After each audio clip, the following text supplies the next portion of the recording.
Well, if you think about China and the history of the Communist Party's approach to fertility, if you go back to just after independence, there was a sort of almost a pronatalist view.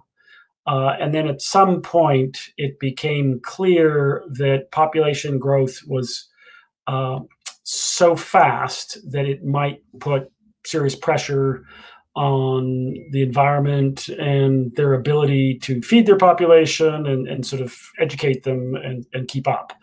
And thus the one-child policy was born.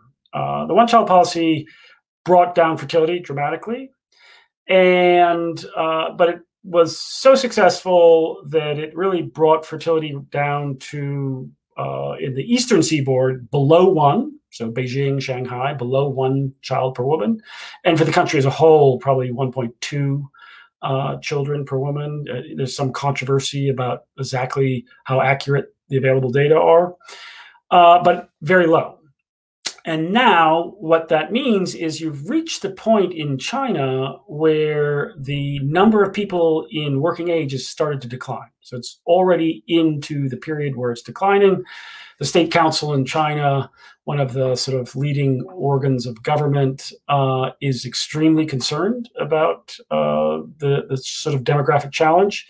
So they relaxed the one-child policy to the two-child policy.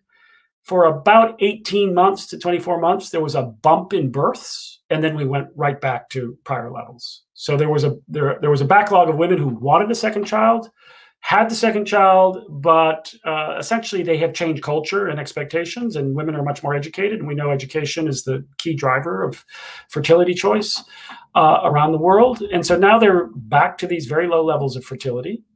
And as you will have read, they've recently considering changing to allowing women to have 3 children. Now, most people I know that study China or are in China don't expect those measures to appreciably change the fertility trajectory. So then it's hard to see how China will manage this really profound decline we expect this century in the number of people working, maybe a 70% decline in the working age population over the course of the century, and decline in the total population as well.